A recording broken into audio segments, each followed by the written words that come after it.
Hey guys, welcome back again to the Outer Dimensions podcast. Welcome back again to the channel that talks about anything and everything movie related.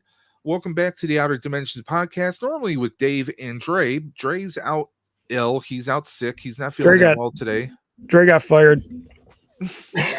So we have our secondary, our backup co-host Colin from EC Collecting and That Effing Figures.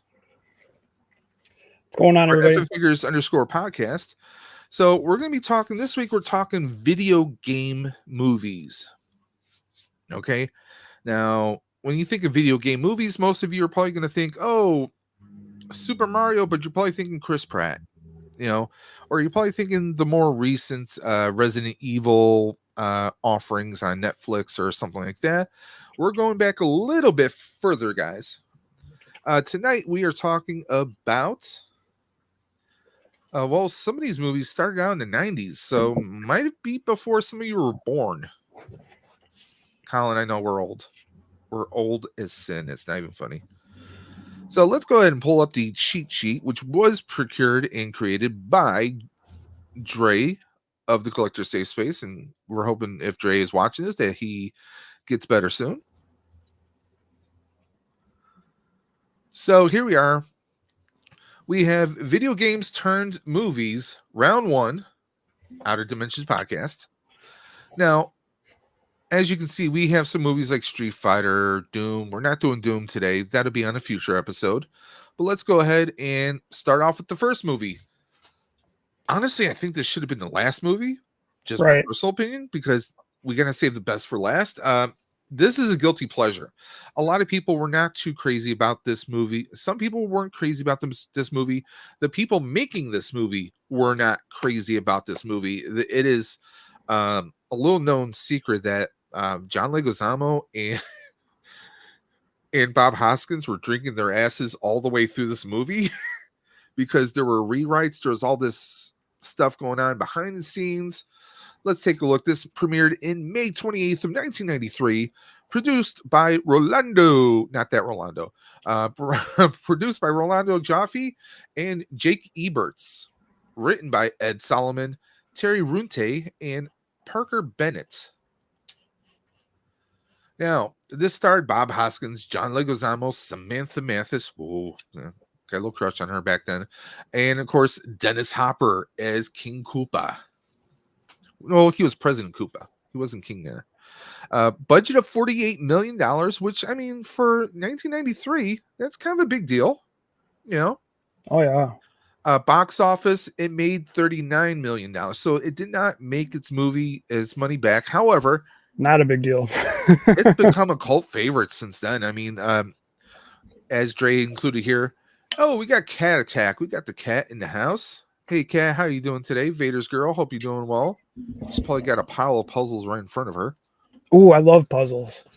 Well, actually, Kat's been doing some puzzle streams on her channel. Really? On weekends. She's been inviting her and other people to join live and build puzzles. No. Yeah, seriously. Man. She's been doing this. Salacious Rum has been doing it, but she's the puzzle queen. She started it. So, yeah, check out Vader's Girl's channel. Yeah. I was just looking at some new puzzles today.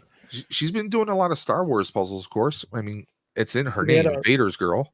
They had a new Ninja Turtle puzzle at Target. Awesome. And of course, we got she says pain is bad, but hanging in there. Okay. Well, I hope you're feeling better soon. And of course, we got Colbane Games in the chat. KBG. What's up? The man, the myth, the gamer, the content creator. the Grand Marshal of the Gunpla network here on YouTube. So yeah, so it only has a runtime of 104 minutes, and not terribly long, not terribly long. But to me, this is one of my all-time favorites. Like, I watch it like I'm still a little kid when I watch this movie. This is just a favorite. Dre put in that it spawned a cartoon series and animated film, was wildly popular. Well, I shouldn't say this movie itself pushed it, but this movie, it helped the IP develop, I loved this. I don't remember what station it used to come on, but I used to love. They would have the Super Show with Captain Lou Albano, and I forget what the other actor's name is. They would do like a little live action skit of Luigi and Mario, but then they would have like the little mini cartoon. They would have like two different mini cartoons throughout it. Mm-hmm. I want to say that might have been Fox back in the day. I miss watching movies on like TNT and stuff. Then they have like the little specials where they would sit and talk about them in between movie and stuff. Like, dude, that was awesome. Yeah, I mean, they used to do all kinds of stuff back then. Yep. Colby knows what we're talking about. The Super Mario Brothers Super Show. Yep. There you go. And he says hi to Kat. Kat says hi to Aaron. She says, "Oh, thanks, Dave. I am the queen of puzzles. All welcome to join." See, she does open streams. Heck yeah. Adult beverages sold separately. And we got Duffman's diorama. What's up, Duff? The Duffinator. But yeah, of course, there's cartoon iterations. Also, there is a Universal Studios theme park in Tokyo, in California, which features Super Mario. Now, let's take a look. Gotta love those aggregators. Now, Dre tirelessly goes through all the aggregator sites, and Rotten Tomatoes gave it 29%. IMDb gave it 4.1 out of 10. Now, honestly, you guys have to suspend belief. This is the first time Nintendo attempted to make a movie. Unless you count the movie The Wizard. Unless you count that, which I personally don't count that, as even though it featured Nintendo in it, it wasn't in a Nintendo movie per se. I mean, actually using intellectual properties of Nintendo. I mean, this is the first time they actually took a Nintendo game, developed the characters into a story. Gene Siskel of the Chicago Tribune and Roger Ebert of the Chicago Sun-Times gave the film 2 thumbs down on the television program. Siskel and Ebert at the movie, citing tonal inconsistency and lack of narrative, and the film was on their list for one of the worst films of 1993. 1993 didn't exactly have a whole lot of magical movies. But then again, you have guys who are in their 40s talking about a movie that's really kind of geared towards kids, and it's about video games, and video game movies weren't really a thing yet. So, I mean, personally, I don't think that's a fair assessment. But these were honest reviews by those gentlemen back in that time. I mean, look at it. This is what, 30 years ago? Because we're in 2023. So that would be 30 years ago. I mean, Super Mario has come a long way. Nintendo making movies has come a long way since then. Now, Michael Wilmington of the Los Angeles Times said it's a movie split in two. Wildly accomplished on one level, wildly deficient on another. Wow, that sounds like my Buffalo Bills this week. He gave the film high marks for its effects and the sheer density of, how would you say that word? Bravura? Bravura. The bravura, or I almost want to say bravado, of the production design, but ultimately provided a low final score for poor writing. Yeah, I'll be honest. The writing was a little off, and let's be honest, if anything, Bob Hoskins could have been Luigi, playing, he was Mario. Yeah, they went by Mario and Luigi Mario. But here's the thing, Bob Hoskins could have been John Leguizamo's father. The age gap between the two, I mean, would you buy these two as brothers? Honestly, I wouldn't, but hey, it is what it is. You know, it is a little off. Like Luigi plays this he plays this young guy who believes in anything out there. He really doesn't have a goal in his life, doesn't really have like a plan. You know, he's kind of a dreamer and a little bit spacey, not always the brightest bulb in the box. And Mario's the guy that he has everything kind of planned out. He's trying to teach his younger brother, who really he took in as his brother, which explains a lot, obviously. And he tries to teach him the trades, and there's these there's a rival plumbing company, and yes, it does feel like it can be kind of like two storylines, but they then culminate. The movie writing isn't the greatest. I mean, there are some cheesy lines, and basically, long story short, the meteorite that struck the Earth actually didn't destroy the dinosaurs, but really pretty much knocked them into a parallel dimension. So you have two Earths, okay? One where obviously primates evolved into us human beings, and then you had the other world where dinosaurs evolved into humanoid-looking beings like we did, but they're a little bit different. Now, I will say this: the special effects, just like Mr. Mike Wilmington said, the special effects were on a high level and they did some very intricate details. Now, Colin, I don't know if you saw this. Excuse me. Oh, Duffman's asking where Dre is. Dre's not feeling well today, so we're doing the show. He asked us to do the show without him, so we're moving forward. Always forward, never backwards. And if Dre's hearing this, we hope he's feeling better. But one thing they did, they went on detail levels that you really don't think about at first, because okay, cars in their world, in the dinosaur world, do not run on gasoline. They run on electricity, which I thought made a crap ton of sense for one sheer fact. Gasoline is derived from fossil fuels. Okay. Dinosaurs were living beings on that dinosaur world. Obviously, they weren't encased and buried under layers and layers of dirt and the crust of the earth. So it makes perfect sense that they wouldn't have gasoline or develop gasoline products. They would only have electric products there. So that in itself made its own sense. But I mean, this is one of those movies, as I said before, I hate to repeat myself, that you just kind of have to watch and suspend belief, and don't try and think about it too much, and just have a good time. Just have fun with it. Is it cheesy? Yes. The effects for 1993 were pretty top notch. There was even product placements. They have these de-evolution rifles that they use, but they were really just repainted versions of the Super Nintendo Super Scope, which was a interactive light gun that you used with the Super Nintendo system. To me, this is one of my all-time favorites. This is a favorite movie. Again, we acknowledge that the writing is not great. Even some of the jokes are goofy. I love that Cole Bain says that he loves the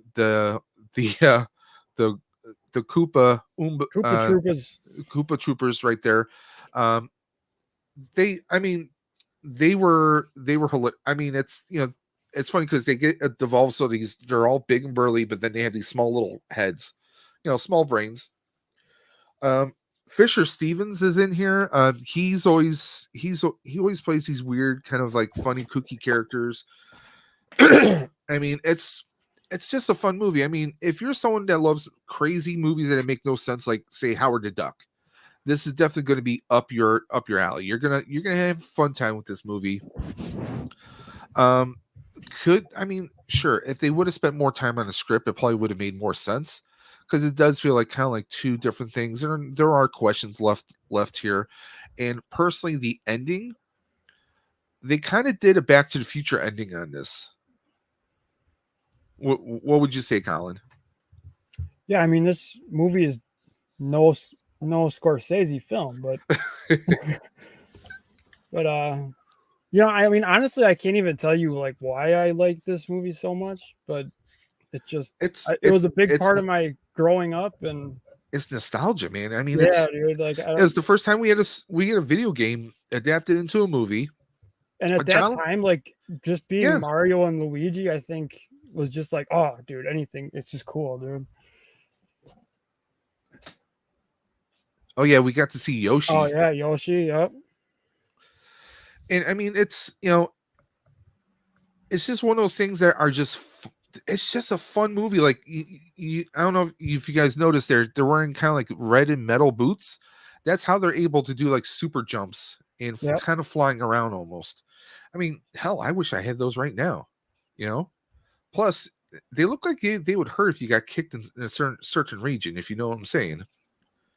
Hashtag Wolfman has nards. It's an adventurous movie, dude. I like that. That's Yeah, I mean, the 80s and 90s were just filled with these kinds of movies where like you get just some average Joes thrown into a situation that is beyond bananas. That's just so insane that and yet it would take years somehow of make it therapy out. to kind of get grasp around it. But they go with the story. They go with the insanity that they're in a parallel world and that they know nothing. Like, Luigi is using on going on instinct. Just he finds a bomb, he finds little mushrooms, and he stows them in his almost empty tool belt. Just going on instinct, and he goes with the flow. And Mario's like, "What are you doing, huh? What's wrong with you?" It's they do have the banter back and forth, and like I said in the beginning, John Leguizamo and Bob Hoskins, they knew that this was a crap movie, and they're drinking their asses throughout the entire film. I mean, they could have complained. They could have said, "Hey, we need to rewrite this," or "Come on, what are you guys doing here?" But they went with it. They kind of went for a paycheck. Can't blame them for it. I mean, you're not exactly doing Shakespeare here, you know. Which ironically, John Leguizamo would wind up being in the Romeo and Juliet Shakespeare film that would happen a couple years later. So, it is what it is. Dennis Hopper plays.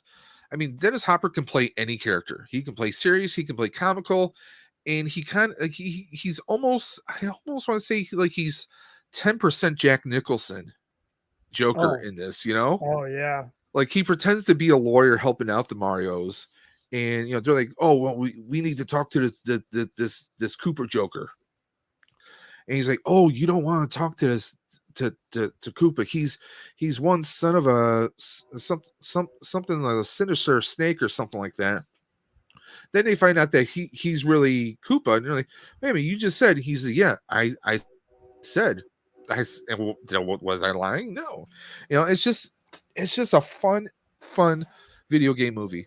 I mean, yes, I get the critics for the time because they never saw video game movies before, so it is what it is. We're gonna go on to the next one. Okay, speaking of movies that are not really written well, and again, this is 1994, so only a year later. Okay, Street Fighter. Yes, you heard that right. We have Street Fighter. Premiered December 23rd, 1994 in the United States. However, it would not premiere until May 6, 1995 in Japan, which obviously, most of the video game companies are based in Japan and in Asia, let's be honest. Producer is Stephen E. D'Souza and also wrote it. I guess it's good when you're the writer and the producer, but you got paid twice as much. Who knows?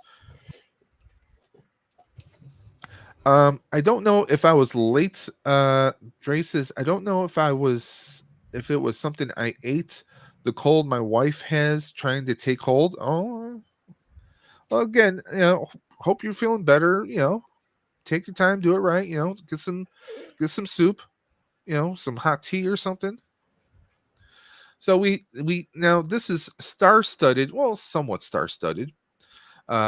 Jean-Claude Van Damme, of course, as Guile. And like I was telling Colin, backstage in our green room. Yes, we have a green room.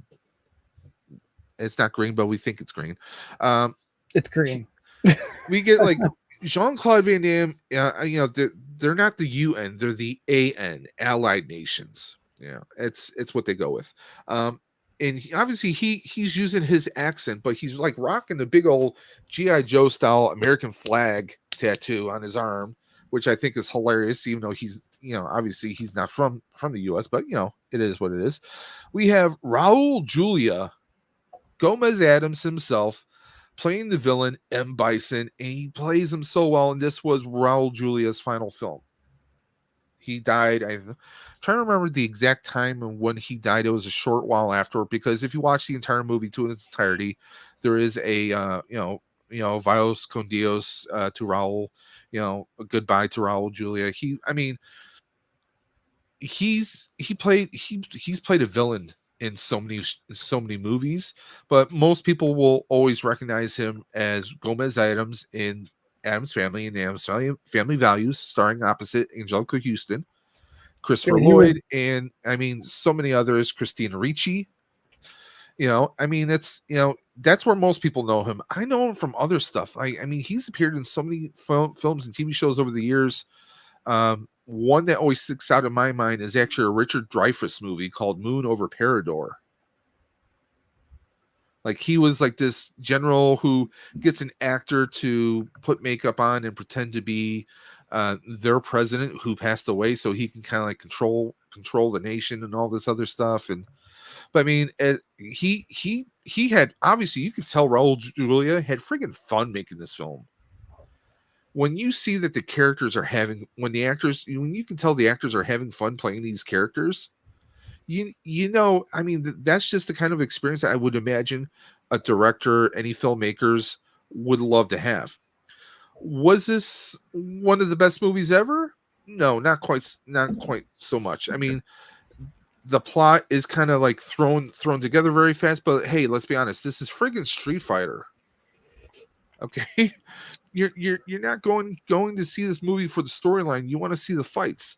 You want to see those video game fights that we played so many damn times. You want to see it live action. That's why we watch this stuff, Again, we have Kylie Minogue and Ming-Na Wen, who I still have crushes on both of them. I ain't lying. They still look good for their age.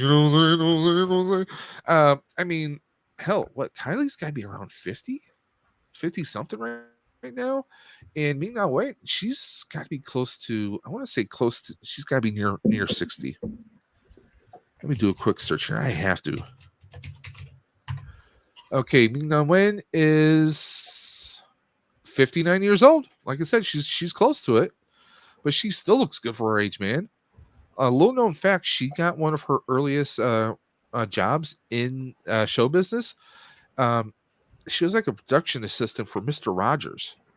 She worked on Mr. Rogers' Neighborhood way back in the day there. So, and let's take a look at Kylie. Kylie, of course, was and is a singer.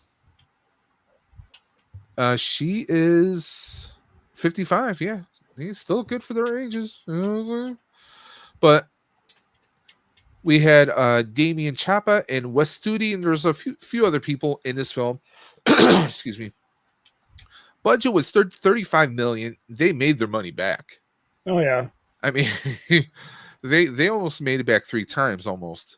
$99.4 million US. Now, this is in the theaters. There was no, we didn't have DVD. DVDs really weren't a thing just yet. I think DVD market really hit big. I want to say later on, like maybe late 90s, maybe a few more. This might have been around the time DVDs were first coming out. Blu-rays were not even a thing yet. Around this time period, you also had laser discs. So it's the transition of laser discs to DVDs. So you really didn't have those big sales afterwards. Inspired by the Capcom fighting game, everyone knows Street Fighter. Spawned a solo film for Chun-Li. Well, I know Dre put here spawned a solo film. The IP itself was around, so they did a solo film, which I did not watch. Actually started one of the young actresses from Smallville in there. The one who played Lana Lang played the Chun-Li character. Of course, Japanese anime films. There was also an action figure line released by Hasbro. That actually, I think that 2 years ago they did a Transformer crossover of Ken and Ryu as Transformers, which I never get that thing, but hey. Leslie Phil Perrin of Sight and Sound described Kylie Minogue as Cammy, uh, hilarious miscasting as a military wench with Heidi plates. The merest glimpse of her holding a bazooka and looking mean is enough to induce giggles in the most uh, devour or I think that's the typo, devout of viewers. Oh, Colbane wants to add, they also have a Power Ranger crossover with Street Fighter as well. Yes, they do. Where Ryu and a few other people, was it Ryu, Chun Li, and I'm trying to think of who else, were given morphers. It's not canon in the Power Rangers series, but it's canon in Fight for the Grid, which is the Power Rangers fighting game. So that is canon where Ryu actually, yeah, Ryu Ranger. So he gets the Crimson Phoenix and he gets the morph. So that is a real thing. There's been a lot of Street Fighter crossovers recently because you had the Ninja Turtle one. Yep. Yeah. Let's go on here. Emmanuel Levy stated that the film suffers from the same problems that, believe it or not, impaired Super Mario. It's a noisy, overblown, effects laden, and lacks sustained action or engaging characters. Levy commented on Julia, referring to it as his weakest performances, accentuating each and every syllable as if he were reciting a Shakespearean role of grand emotional range. It's too bad for this. Too bad for this is the accomplished actor's last film and dedicated to him. Yeah, but you know what though? Again, it's a friggin' video game, people. Honestly, I think a big issue is that these critics were people who really weren't. They didn't engage in video games. These were people who really didn't, maybe never even saw, like for Super Mario, they maybe never played a video game or they never saw the Super Mario Super Show or Street Fighter. They didn't watch any of the cartoons. They didn't see they didn't look at the video games. I think if they would have looked at the video games at the existing IP itself and not just like a quick little 5 sentence write up somewhere, I think they would have seen that, hey, M. Bison is this egotistical, power hungry guy who doesn't see himself as a bad guy, but he is. And I think Raul Julia, could he have played him maybe a little bit more sadistic or fiercer? Maybe, perhaps, but there's arguments to be made for that. I think he was great in it, though. I enjoyed the hell out of it. That still hasn't changed today, though. I mean, it's still today, like that happens today with video game movies. These people that don't know anything about the video game, they review a movie, and it's like it just happened recently. I mean, if I were to sit down, okay, if I were like, okay, let's say, okay, Star Trek is a good idea, or even Doctor Who, because I am a big Doctor Who fan. They have comic books now. Now, if I were to sit down and take a read of some of these comic books that are spun off of live action and say, hey, you know what? Or what if I was someone that never even knew the shows, and I sat down and read the comic books. I'm like, well, I think this seems kind of stupid, or maybe this doesn't feel right. Well, unless you know where the property comes from, unless you know the origination of it, I think those critics were missing a lot. But again, this was the early days. We didn't have comic books, or should I say, we didn't have video games adapted into movies. This is like the second one, really. So again, it's people not fully being able to recognize the IP, to recognize that yes, these characters are meant to be bigger than life. These are characters that 10 and 12-year-olds were playing on video game consoles. So yeah, you're not going to get Shakespeare out of this. I mean, if you think of Street Fighter, I'm thinking like games like Bad Dudes and and so many others, Double Dragon, of course, Battletoads. I mean, those are stuff that it's not going to make sense. It will be silly for people. Speaking of silly, let's catch up here. We got Archer. We got Sal popping through. Oh, Sal, I love your Sal of the Nerds watch. That's awesome. Yeah, there you go. Giving me some Game of Thrones vibes there. Yes, sir. So yeah, we got Sal saying Street Fighter 2 and Street Fighter Alpha movies are perfect examples. We got Archer saying Colbane's in the house. Everyone's saying hello to everyone else. I love this here. Dude, Street Fighter 2, the movie and the live action movie came out the same year. No excuses.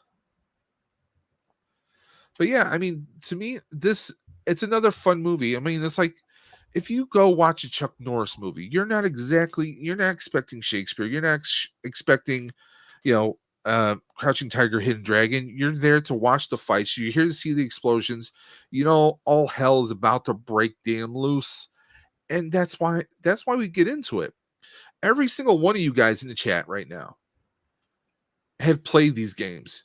Every single one of you guys in this chat have watched these movies, and you love these movies, and that's why you're here right now. We love the mindless craziness. We're not expecting a big epic saga. We're not expecting Gladiator. We're expecting. I mean, come on, it's Jean-Claude Van Damme. Okay, we're expecting some fights. We're expecting some very bad dialogue, something that is going to be very over the top, and this movie delivers that. I mean, Van Damme he's the man, dude. I mean, does he have some anger issues? Yes, indeed. Yes, he does. But I mean, he's good at playing a good guy. He's good at playing a bad guy. Okay. Let's see here. We got Sal says, if you don't want to watch the whole movie, at least check out the last fight scene with Ken, Ryu, and Bison from Street Fighter. Yeah. I mean, it's all right there, man. I mean, it's just a fun, mindless movie, and that's. I mean, come on, video games adapted into movies. That's what they're supposed to be, okay? And yes, it was 1994, but hey, is it a little bit more polished than, let's say, Super Mario? Possibly. Arguments can be made. Arguments can definitely be made for that. But I mean, at least it made its money. And they premiered this right at Christmas too. So kids, of course, were out of school, and I'm sure parents were like, "Hey, you know what? Yeah, we're doing last minute Christmas shopping. You guys can go see any movie you want at the cinema while we do the grocery or we do the Christmas shopping." I'm sure that was kind of the gist of it, because that's something that people used to do years ago. They dropped the kids off at the arcades or the movie theaters, the roller rinks, the bowling alleys, while they went and did the shopping. And I'm sure this was kind of a big push, like, "Oh, Street Fighter. It's a movie. Let's go do it." So kids, teenagers, everyone, they're going to see it. It made its money, guys. I mean, you have any final thoughts on this one? No. I mean, to me, yes, I rewatched all the movies and I enjoyed it. I mean, yeah, is it dated? Sure. But you know what? With the fighting and everything, this, you could still have this modern day. Me and Colin were saying we would love to see some modern day updates of some of these movies, like Street Fighter. Street Fighter would be a great one. You could start from scratch, or you could have Bison come back, because Bison was pretty much indestructible in this movie. You obviously, there's so much you could do with this IP that, I mean, it's still a very popular one. Who doesn't love Street Fighter? I mean, we had Street Fighter versus Capcom for crying out loud. So there's so much you can do here. Now, we still have 2 more movies here, but before we move on, I just want to do another reminder. This Saturday afternoon at 2 p.m. Eastern, that is 2 p.m. Eastern, East Coast time, EC Collecting, Dave's Dimension, Dre of the Collector Safe Space, we will be hosting a live stream that all the proceeds are going towards a little charity that Colin brought to our attention.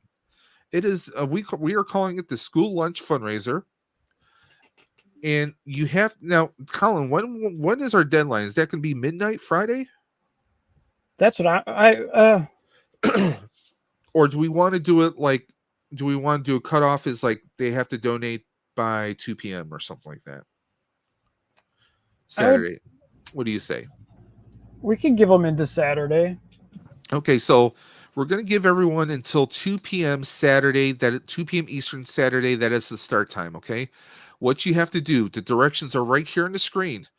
All you have to do is you have to go to the website, which is actually in the video description below, But in case you're not looking there, it is frac.org, frac.org/healthy -school-meals-for-all.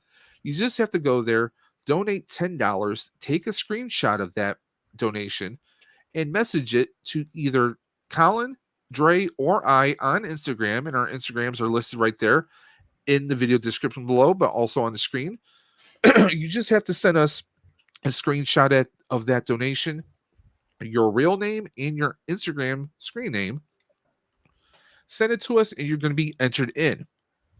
We have 5 mega boxes that we are giving away. Now, this is not an elimination wheel. We choose a name. That person gets to choose one of the prizes, or one of the prize boxes, I should say. Then we're going to choose another name a little bit later. And then that person chooses from the remaining prize boxes, and so on and so forth until we are completely out. All you have to do is $10 donation. Screen cap that. Give us your real name and your screen name. Message to us privately. We put you on the wheel. Now, each of these boxes, I think the lowest retail cost of one of the boxes is roughly around $100. So, and some of the boxes go all the way up to a $300 value. There's even an argument that one of the boxes is priceless. We have a Marvel Legends box. We have a NECA box that we're giving away. Now, the box isn't just like one figure. It's like multiple figures. You're not going to be disappointed by any of these boxes, guys. No, these are mega boxes. Yes. So we have the Marvel Legends. We have a NECA box. We have a one-of-a-kind Star Wars Darth Maul mask made by Millennium Workshop. Rex and Millennium Workshop just made things amazing.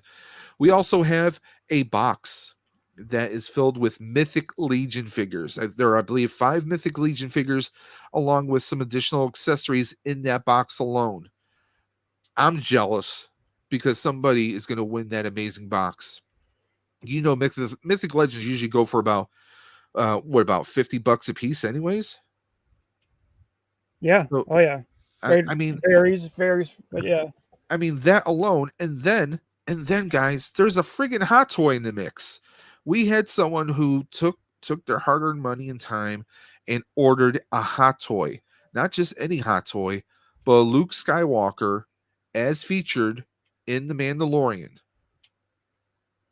Okay, so we have a hot toy on deck along with all this other stuff, guys. I mean, come on. $10, that's like a cup of coffee and a snack, guys. Anyone can spare $10. Now, Colin, Dre, and I are abstaining from this giveaway, but everyone is donated, and some of us, I know Dre chose someone who's going to get his golden ticket, just like I'm going to choose someone who is going to be entered in, and these people have the chance just like any of you. All you have to do, $10, screen cap it, send us your real name, your screen name, and then you're entered in. I mean, come on, the chance to win a hot toy or the Mythic Legions or Marvel Legends or even the NECA or the mask, these are all items that are at least retail $100, if not more. And at that minimum, you're paying like 1/10 of that cost to get on in this. And what this program does is this pays for school lunches.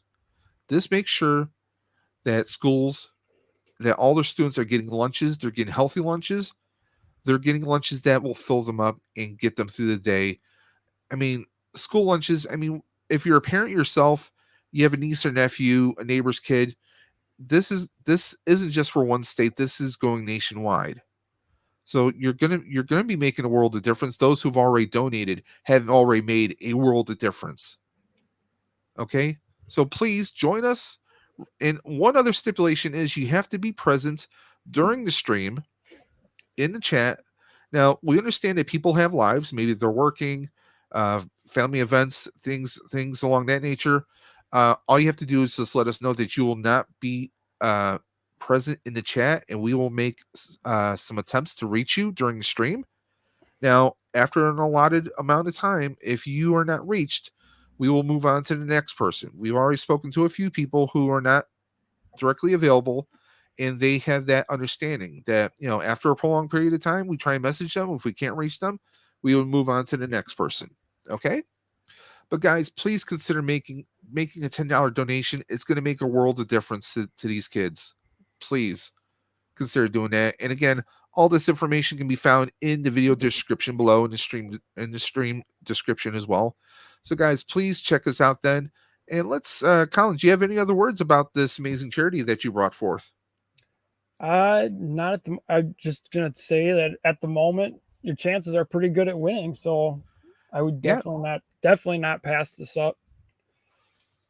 Yeah, I mean, we can honestly say we don't have like 30 or 50 people. We have a decent number of people. We would love to have some more. But like Colin said, the odds of, people winning are pretty good. Let's go and catch up on the chat here. And no excuses. Of course, Colin had said, "What's up, Cobb?" Sal says, "Thank you, EC." Sal says, "If you don't want to watch the whole," yep, we already covered that. And he also said there is a Tekken series on Netflix from last year. Oh, okay, I'll have to check that out. Hey, I haven't checked that out either. We have Mr. Carlos himself, T3 Collects, saying, "Hello, gentlemen. Hello, sir." Let's go on to the next movie. Speaking of video games, video game fighter movies, Double Dragon, Power, Justice, Darkness, and Light. Now this is my favorite out of them. Now, again, do not have the expectation of Shakespeare or the Gladiator movie. This, I mean, this movie has so many puns, and it's so cheesy that it's cool. It's awesome. Premiered November 4th of 1994. A producer was Sunil and Ash R. Shah. Writers were Paul Dini and Neil Shusterman. Starred Robert Patrick. Come on, the T-1000 from Terminator. I mean, Robert Patrick. I mean, if you don't know who he is, I don't know if I want to know you. I mean, Robert Patrick's been in everything from the X-Files to he was on the CBS series Scorpions. That was a big favorite with my wife. Of course, he also recently played father to John Cena's Peacemaker on the HBO series of the same title. He's just one of those prolific actors. Like he will sign up for almost anything, whether it's comedy or serious action. He is there. Colby wanted to add about the anime in the movie line. But we have Robert Patrick, but check this out. We have Alyssa Milano.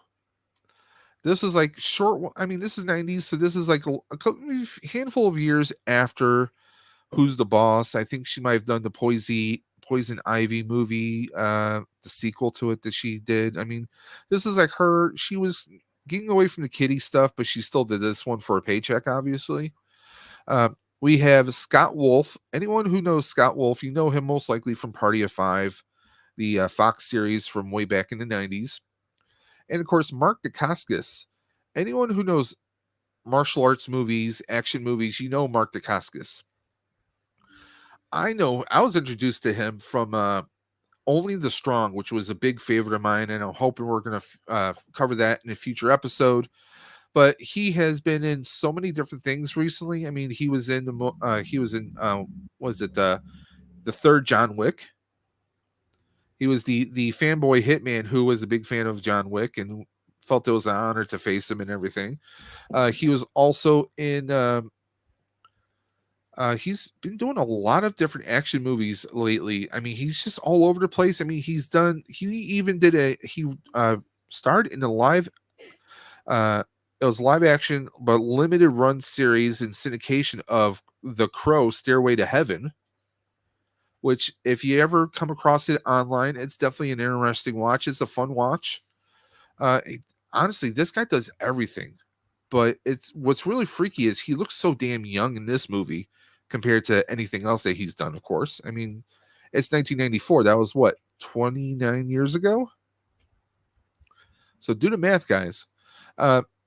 But speaking of math, let's take a look at those numbers. Budget was $7.8 million.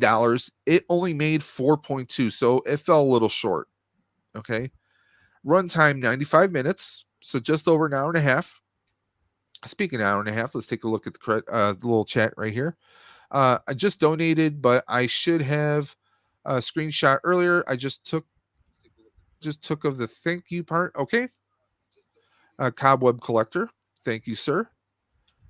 We got Rolando Flores, the multiversal moderator himself, is in the chat. Hope you're doing great tonight, Rolando. Oh, we still have our fundraiser screen up. Oh, I'm sorry. My bad.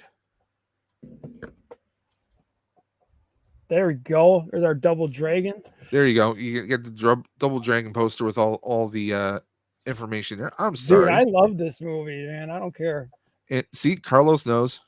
T3 knows.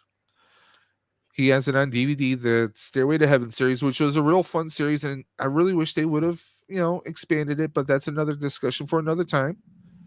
Carlos says, hey, Rolando, what's up, my brother? And Rolando's saying hello right back. Oh, so, Rolando, what's up? Based on Double Dragon franchise by Technos Japan, and spawned a cartoon and toy line. Actually, I think they had a couple iterations of anime films of Street Fighter. I think there might have even been a full CGI one.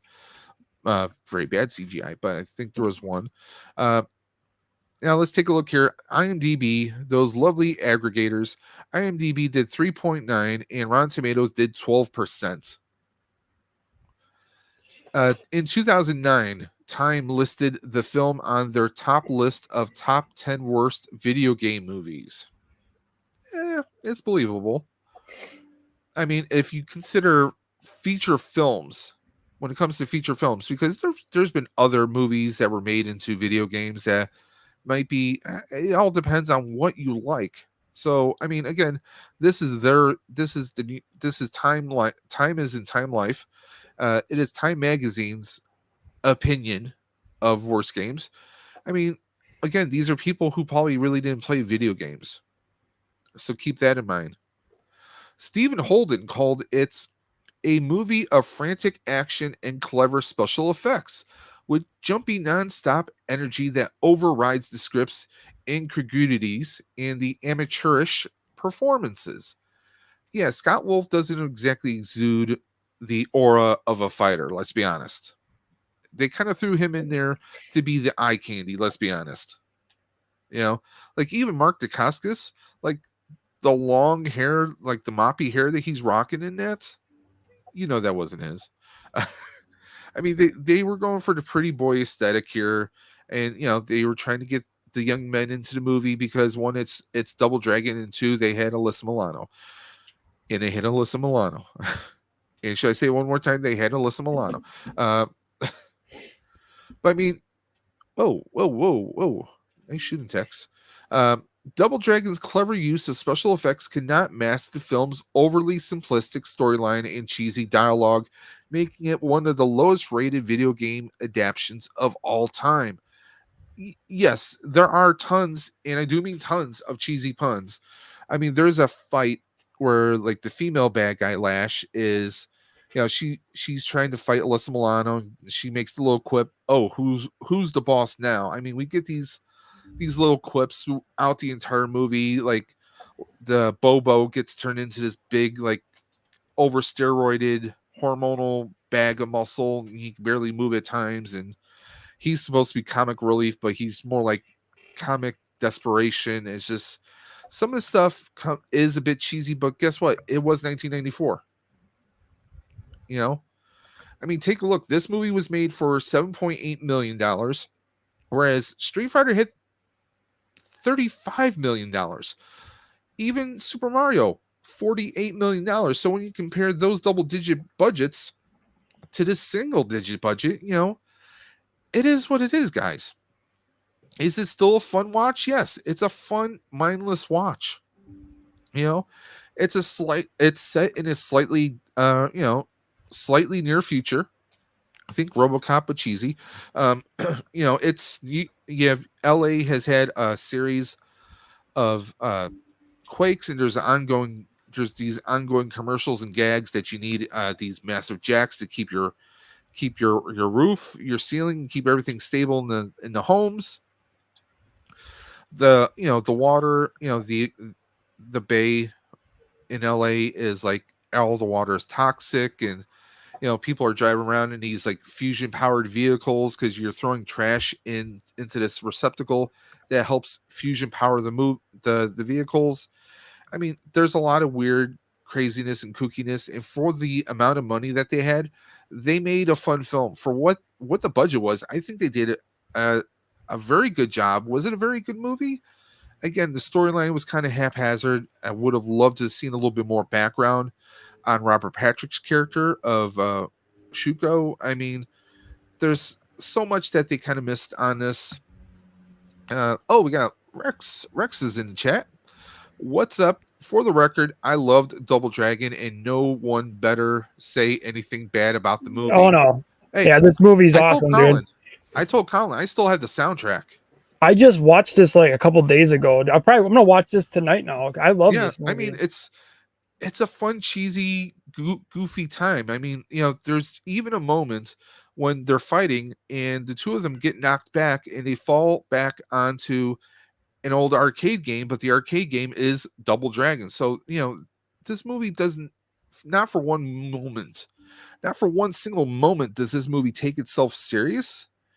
It's poking fun at itself, I mean, it's like I was telling Colin, I mean, this, it's one of those movies that, it felt like it was in vein. It was like more of a cheesy vein of Ninja Turtles, Same thing with even Street Fighter. And I mean, these are mindless fun movies to watch. You're not expecting anything amazing. And again, these critics, I'm sure, were people who never played the video games. They didn't know the storylines. They didn't know the type of characters, or they didn't know that it's supposed to be nonstop fighting and it wasn't supposed to make any sense whatsoever. And T3 says, I believe Street Fighter is getting a 4K release. Well, I know Super Mario is right now out of Australia. I'm not too sure about Street Fighter, but I don't see why I shouldn't. So we've gone over these three. So let's go on to our fourth and final movie tonight. We're stepping away from the 90s. We're stepping into the 2000s, and we're stepping away from the, action fighting, or should I say the hand-to-hand combat fighting movies. And we're kind of going up to, well, The Dead. House of the Dead, 2003, October 10th of 2003 to be precise. Producer was Uwe Boll. I hope I'm pronouncing that correctly. He's done a lot of really good action movies. But this is a horror movie written by Dan Bates and Mark Altman, starring Jonathan Cherry, Tyron Lizzo, Clint Howard. Yes, that is Clint Howard, the brother of Ron Howard, and he also is very famous for early Star Trek, and he's appeared in so many different movies and TV shows over the years. Ona Grauer and Ellie Cornell. Now, this is a budget of $12 million, so this had more money than our last film. Box office was $14 million. Wow. Runtime 9, yeah. So it actually made $2 million more than its budget, so that was good. We have 90 minutes runtime based on the House of the Dead game franchise, which you can still find these arcade games scattered throughout your local Dave & Buster's or any other video game establishments you might have near you. I remember playing a few of the arcade games, although it wasn't a religious event. Now, this is a movie where I told Colin this. I described this movie as one of those slasher type horror movies that you would probably see on Sci-Fi Channel on a Saturday night. It is not A, it's not B. I would say this is maybe even C level to a certain extent. Basically, you have these college kids who they're on break or they're going to a rave that's on a secluded island. So they have to ride this kind of janky ferry to get over to this island. The ferry is also AKA some smugglers who are trying to hide some stuff on the island itself so that the local police and or Coast Guards or anyone else cannot track them and catch them red-handed. Well, when they get to this island, there's already a rave going on there, and well, they get to the rave, but the rave is dead. No one's around. Literally, there's like torn tents, bodies everywhere. You're trying to figure out what the hell is going on here, and it turns out there's some kind of an ancient curse or something going on. People are getting, someone gets slashed or bit. They eventually are going to turn all twisted and evil. It's basically a zombie movie with a different kind of mythos to it. There's one point where someone is clearly actually mentioning Romero, as in George Romero from Living Dead. This movie really, it's very all over the place. And let's just take a look at the reviews here. IMDb gives it a 2.1. Rotten Tomatoes gave it a 3%. So they seem to be on the same page right there. IGN gave it 3 out of 5 stars, citing it as an unabashed B movie that does an incredibly decent job with a limited budget, unknown cast, and routine storyline. Like we said, it's an obligatory dead arising, and they're actually chasing after you. And they do chase. They don't do like the slow walk. They're actually chasing after you. It's like almost like they're a hybrid feral like zombies that are like, they're sniffing around, they're jumping up at things, they're grabbing you, they're ripping you apart with tremendous strength. So yeah, that is where where they take the routine storyline and it doesn't feel natural. I'll say this, in my opinion, the storyline felt like it could have had a little bit more substance to it. You start off with someone narrating and talking about how everyone's going to die and all this other stuff. It did feel a little bit, and the other sentence we have here, a grungy, disjointed, mostly brainless mess of a film. I love the pun there, brainless mess. House of Dead is nonetheless loaded with unintentional laughs. Yes, there are some jokes here and there, and some of the cheesiness, you can't help but have a laugh at it. To me, I would have to say this was, of the 4 films that we reviewed for tonight, this is probably dead last for me. Colin, do you have thoughts? This one I'm not familiar with. I've never even I don't even think I've ever even played these games. I am very curious to watch this one now. You can technically find this on Amazon Prime Video, but it's a rental charge of $4.99. Really? I'm sure, yeah, believe it or not. Yeah. There may be a few sites out there where you can find it, or maybe it will rotate onto Netflix or something else. I know, like, there's a lot of different, like maybe on Shudder or something, like with their free trials or something like that. You might find it, or on Chiller, you might find it on one of those apps or one of those channels and watch it. Now you guys heard me kind of like put it down. It is enjoyable. I mean, I love a good zombie movie, but it's like I've seen some movies that had a little bit more plot to it. Like, was it Return of the Living Dead, Rave to the Grave? I think that was the 4th one. And that was like a straight to Sci-Fi Channel kind of thing. It had a little bit more substance to it. Carlos says he's seen it. I see the DVD in the bargain bin at Walmart or at Dollar General. So yeah, you can probably pick it up for around $4 or $5. It has some interest. I mean, you have some actors in there like Clint Howard and I want to say it's Tyron Lizzo. He's appeared in a lot of really good movies. So, I mean, you have a couple of good actors in there. They're just kind of picking up a paycheck here and there because they can be character actors. This, I mean, yes, it's fun. If you want to see somebody get ripped apart, or you want to see like, hey, I love zombie movies, I love undead movies, but you aren't privy to the whole mythos of their version of the undead until you get towards the end of the movie. So you're not quite sure what you're dealing with. Are they zombies? Is there a curse? What's going on here? You're not privy to that until towards the end of the movie. And yes, you get the obligatory eye candy of both great looking guys and gals. But aside from that, it's kind of, it does feel a little bit haphazard as far as the storyline goes. Again, this would be something I honestly wouldn't mind seeing a remake of.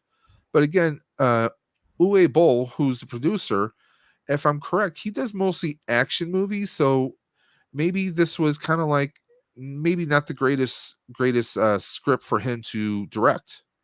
That could be a possibility as well. Some people have really great strengths. I mean, could you see Wes Craven doing like a Hallmark movie? No, you can never see that in 1,000 years. And not just because he's dead, but I'm just saying. I mean, you can't see John Carpenter doing like a Will Ferrell comedy. You just wouldn't. You get some directors, some writers who stick to what they know. This wasn't exactly that case, but it's still an enjoyable movie. Just like every single one of these movies, they're a video game movie, but guess what? You could still sit there, bucket of popcorn, a cold drink, and have some laughs and enjoy yourself. That's what all these movies have in common, guys. All these movies were based on video games, and are they perfect? No, but guess what? No friggin' movie's perfect. Okay. I mean, you could look at Gladiator and you could probably find a few things that you might improve upon it, although that might be pretty hard. But I mean, every film, every TV show is never going to be 100% perfect. And honestly, all these movies, you're going to sit down, you're going to have a great time, have some laughs, and you're going to enjoy yourself. Colin, anything you want to add about the movies tonight? I don't think so. Go ahead. I would love to see, one thing I didn't say is I would love to see like either a remake or a like something built off of Double Dragon. I don't know. I just love Double Dragon. Yeah, Colin was saying it gives me like yeah, you like that dystopian kind of not so bright a future. And I'm actually amazed by the budget for that movie because like for what they pulled off. Yeah, I think for what they pulled off, that was pretty damn impressive. I mean, just under $8 million. They had a bunch of special effects. They had a lot of props. A lot of friggin' props. Yeah. They had a lot of costumes because you had like different gangs who are running the city at night. The police actually have a curfew once it's dark, once night falls. The police kind of lock themselves up. It's almost Purge like, really. And I'm sorry, that car should be up there with like the greats, like the Dragon Wagon. Dude, that should be up there with like with the Dragon Wagon is definitely a very unique vehicle. Let's see if I can pull up there with the Ecto one and the whoa. Dude, I put it up there. That car is awesome, dude. I don't care what it says. That's not nice. I typed in Dragon Wagon and I'm pulling up some military vehicles here. Can we find a picture of the Dragon Wagon? Yeah, flames shooting out the back, dude. Oh man. Yeah, it had kind of a Batmobile kind of vibe to it. Hold on, I'm going to do this.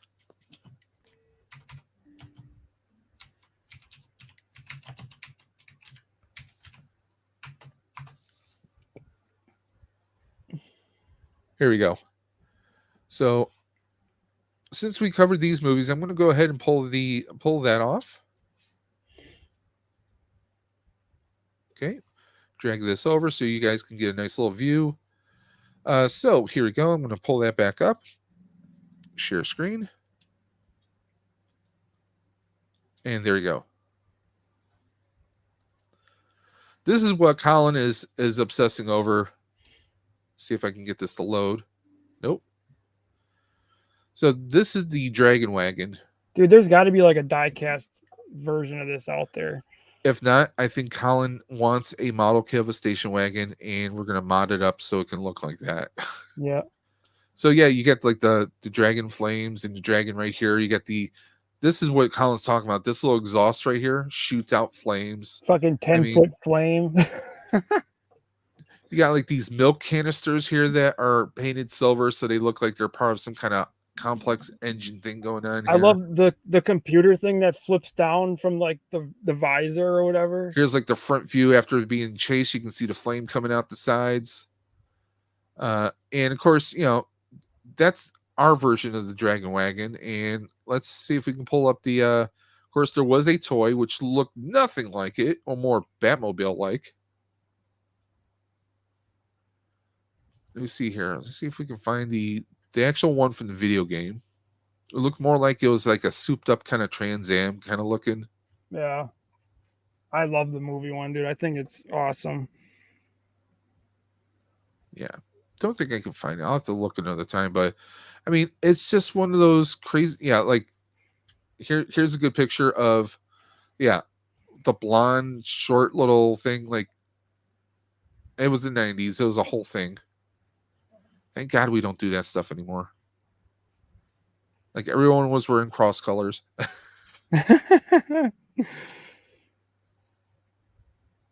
See if I can pull that up. No.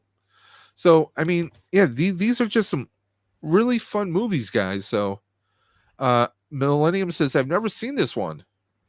I think I he think might have been talking about the next movie. Oh, House of the Dead. Okay, yeah. But I mean, these are all great movies. Great. Oh, let's. Oh. We got some Double Dragon on PS5. Gaiden, Rise of the Dragons. Oh, might have to look that up. That could be a future stream on one of our channels. Not this channel, but one of my probably on Dave's Dimension, maybe. We'll see what's going on with that. But yeah, these are all just fun movies, guys. So now, yeah, we kind of rammed through these movies really quick, and I do apologize. Again, Dre wasn't feeling well this evening, so that's why we have the lovely Colin in his green hat co-hosting. Maybe that could be a unofficial thing in the future. He'll be like a substitute if one of us cannot make it, or well, maybe we'll have some other people on. But with that being said, this is not the last time we're doing video games. We have another batch of video game movies that we're going to be covering in the future, so please stay tuned. Also, guys, do not forget, if you want to check out current or past episodes of the Outer Dimensions podcast, you can find us wherever you get your podcasts from, Spotify or anywhere else out there. Also, right now we have so many episodes. I think Dre has a schedule of us all the way to possibly spring, if not beyond. So we're still taking a lot of ideas. We have a lot of stuff that we're going to be doing through the pipeline. The holidays are coming up, so you may see a few episodes maybe pre-taped, pre-recorded. So you may not have us interacting on screen to you, but we may be popping in the chat to respond to you when the stream goes live. That is something that will be happening because it's November. We're only a week or two away from Thanksgiving. You guys know you love your Turkey Day, or I like to also call it my sister's belated birthday. My sister was actually born on Thanksgiving. She was a turkey. Dude, the stores were crazy today. They still is a turkey, if you ask me. They were already doing Black Friday sales, dude. Yeah, that's the thing. It used to be Black Friday. And for those that don't know, Black Friday, the reason they call it Black Friday is because if a business was in the red, meaning they were in debt, they can make their money back and then some and get in the black. Black meaning profit. That's where it comes from. But they ruined Black Friday. It used to be Black Friday was like 8:00 in the morning on Friday morning. Now, a lot of stores start doing their Black Friday and their special doorbusters at like 7:00 on 7:00 at night on Thanksgiving night. But now they're like, hey, we're doing Black Friday deals now. We're doing, it's like, well, it's not Black Friday then. It's just, it used to be just called cyber deals, You'd wake up early after Thanksgiving, go get your coffee and stuff, and go stand in line, dude. No. As someone who worked retail for I did too. I worked Toys R Us. I worked Lord and Taylor department store at the Galleria Mall in Cheektowaga, New York. And I always worked the day after Thanksgiving. And I would always work the entire weekend in day before Christmas and the day after Christmas. Those were the worst days ever. Yeah, ever. Everybody had to work Black Friday. There was no. Yeah. There was you. I mean, you had to be on your deathbed to get out of it. Oh, definitely. And you'd have to get. I mean, if a store opened at 6 and you're an employee, you had to be there like 5 or so. Oh yeah. Logistically, and then try getting into the store. No joke. Yeah, I did the years when they the first years they started doing it like on Thanksgiving night. Dude, that sucked. We gave up our Thanksgivings. We didn't even have a Thanksgiving those years. Who you Because telling? we'd have to go get ready for it at the store. And then I was always the first shift. So yeah, it sucked. Oh, definitely, man. But like I said, we do have a few episodes that will be pre-recorded. Millennium says I worked Black Friday every year. Yeah, Rex, you know it. And Rex, Millennium Workshop, he's the one who has created a one of a kind, never going to be created again, one of a kind. It's priceless. The Darth Maul mask, which is one of the 5 prizes for the awesome fundraiser stream that we are doing this Saturday at 2 p.m. Eastern. And if you guys want to know where you can find it, well, guess what? You can find it here on the Outer Dimensions podcast. You can find it on EC Collecting's channel. You can find it on Dre's Collector Safe Space channel, and you can even find it on Dave's Dimension. So you have 4 different channels to try and find it. You have no excuse as to why you're not tuning in. It's going to be a hangout stream. We're not just going to do prizes and say, hey, have a great night. No, we're going to be doing some unboxes. We're going to be, hanging out, just having a fun hangout stream. It's going to be cool, positive, and we're giving away we're doing this prize giveaway. But again, to be a part of it, you got to be in it to win it, guys. A $10 donation. All the details are in the video description below. So if you're watching this on replay, go to the video description below. But you have to donate by 2 p.m. Eastern, Saturday, November 18th of 2023. Okay? The start of the stream will be the cutoff moment. But what you have to do, you go to the website, you make a $10 donation. You take a screenshot of that donation. You send it to either Colin, Dre, or I through our Instagrams, and all the information is in the video description below. Again, you send us your real name, your screen name on Instagram, and you send us the screen cap. That's all you have to do. And we do ask that you are here during the chat. You have to be in the chat during the stream, because if your name gets picked, we need to know what prize you want. We will try. If you are not present, we will make a couple attempts to reach you during the stream. If you do not respond by a certain allotted amount of time, we will move on and choose another name instead. Okay? That's all you guys have to do. It's that simple. $10, 5 prizes. The lowest prize box retails roughly around $100. That's 1/10 the cost of that prize box, and you're in it. And you can win the Mythic Legion box, which is retailed at $300+. There is a Luke Skywalker hot toy that you can win.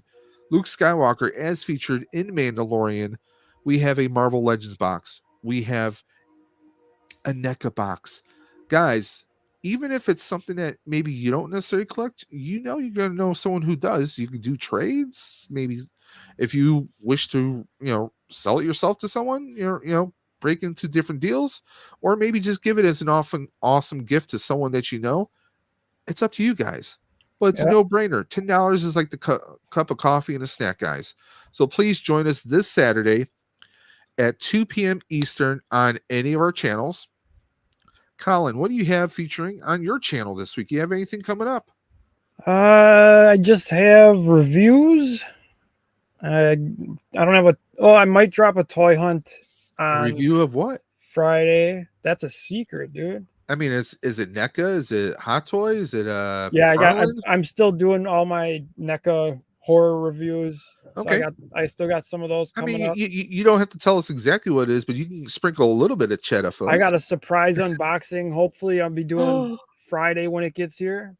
If it shows up Friday in one piece. It's not a severed head, is it? Beyond, no, kind of. It might be.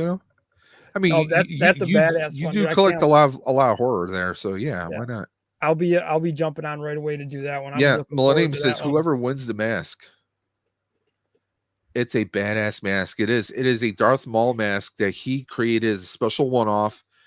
It's something unlike you've ever seen before. I'm pretty sure it's autographed too. Yeah, it should be. I mean, it's made by him.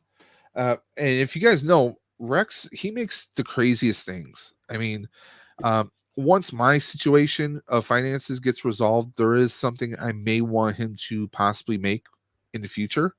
Yep. See, but Rex knows I got a big review Friday. There's your hint right there. Okay. I think I know now. Okay. Yeah. I think I know because I know what Rex specializes in. So yeah, okay. But guys, it's been an awesome stream, guys. Probably one of our fastest ones because I probably talk nonstop. See, Dre's not here, so I have to be the one who's nonstop talking. Also, guys, please check out the Collector Safe Space on YouTube. Dre's been doing some throwback videos, pulling out past figures and re-releasing some of his old videos with a little bit of new takes on them. So please check his channel out. Also, if you guys are not already subscribed to the Collector's Safe Space, why the hell not? Honestly, I'm not just saying this because Dre is one of my friends. He knows so much about anime. He knows so much about Sentai and Kamen Rider and just any like Japanese IP imports. I mean, he's got an amazing collection, but he's such a wealth of knowledge, guys. He's an educator, he's a father, he's a best friend. You guys should definitely check him out. He's got some of the best contents around. Well, we know YouTube doesn't always suggest and push amazing content. Sometimes it's people who have larger numbers that is what talks. But please check out his channel. As a personal favor from me and from Colin, go ahead and check out the Collector Safe Space. And we will be having this month, during the month of November, we put the mental health stream on hold, mostly because of holidays and things being so rushed. And there's also some emergencies that happened on both my side and Andre's side. But we're looking at getting it back up and running for December. I know there's a few people I've spoken to who have an interest in joining us. But guys, please keep your calendars open for the mental health stream. We will have a few of the Outer Dimension podcasts that will be pre-taped, pre-recorded. I mean, really, who uses tape anymore? Now, also, since we talked about everyone's channel, the Dave's Dimension started a new feature this week called Dimension Tech, where I will be reviewing different types of, tech. I started looking at, because my computer is a bit antiquated, I started looking at what's called SIs, or system integrators. Like you've heard of companies like iBuyPower or Digital Storm and so many others. These are companies that pre-build gaming computers, but they also do custom computers. And I'm going to be looking at each and every one of these different companies from the non-tech perspective.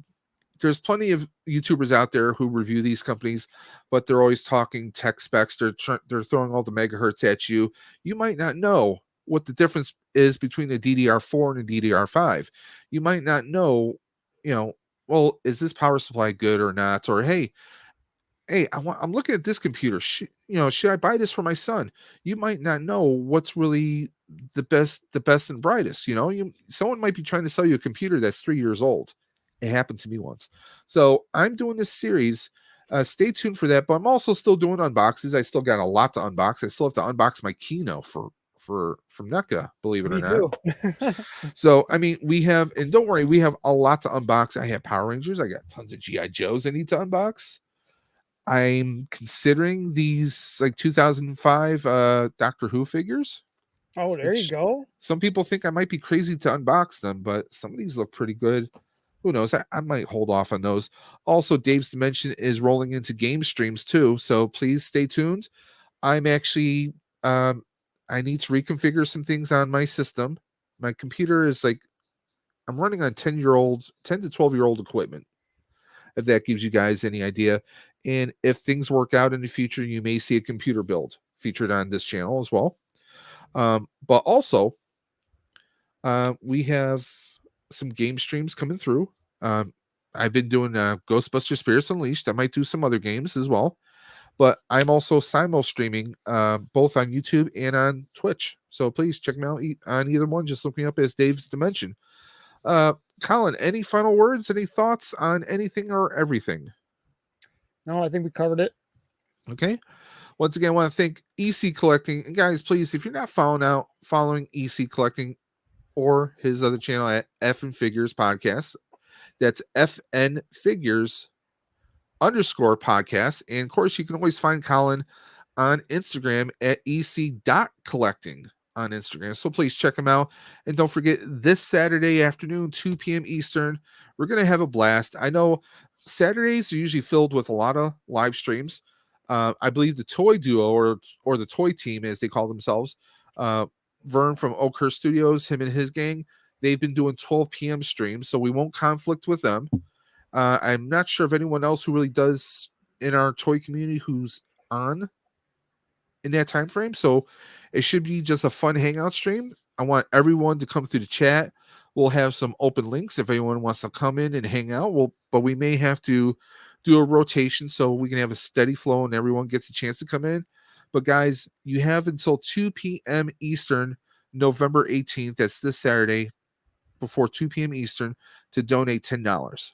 Send us that screen cap with your name, your screen name, and please be in the chat so you can win these prizes. This is not an elimination wheel. We are spinning a wheel. A name is chosen. That name gets to choose. If they do not respond to us within an allotted amount of time, we move on to another name. So, guys, 1, donate and make a world of difference to these kids. And 2, be in the chat.